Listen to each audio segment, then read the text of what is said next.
Ford মাস্তাংয়ের ব্যাপারে কথা বলা হবে। এটা 2015 রিলিজড মডেল।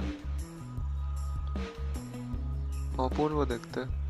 ফোর্ডের ডিজাইন ল্যাঙ্গুয়েজ পুরো রিটেন করা হয়েছে এতে। গ্রিল দেখেই বোঝা যাচ্ছে যে মাস্তাংয়ের।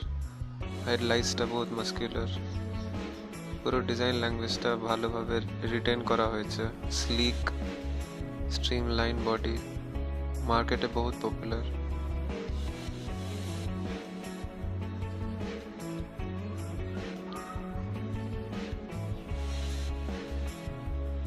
অনেক টাইপের মডেল যেগুলোতে কাজ করা হয়েছে।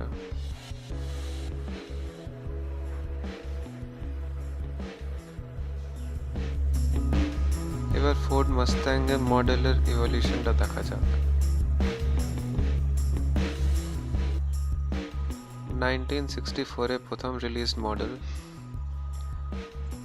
সামনে লম্বা বনেটটা ফোর্ড মাস্তাংয়ের স্পেশালিটি। ওটা দেখেই চেনা যায় এটা ফোর্ড মাস্তাং।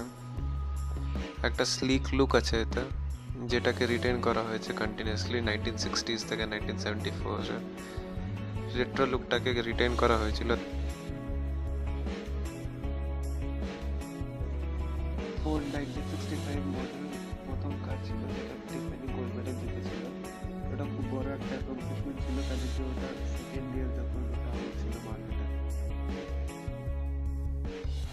মাস্তাং কমনলি আইডেন্টিফাই করা হয় আউটওয়ার্ড অ্যাপিয়ারেন্সে, কিন্তু দ্য নাম্বার অফ অপশনস বা ইঞ্জিন প্যাকেজের is enormous to say the list.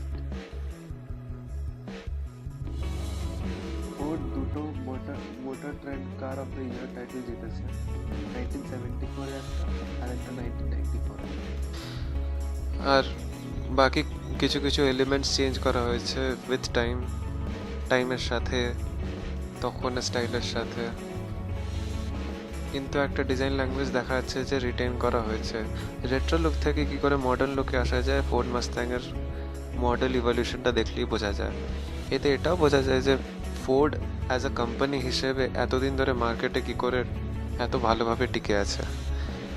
2013-এ আস্তে আস্তে অনেকটা মাস্কুলার লুক এসে গেছে ফোর্ডে, যেটা কিনা ওটার স্পেশালিটি। ফোর্ডের আগের মডেলের জন্য ওয়েট করা হবে। This is Ford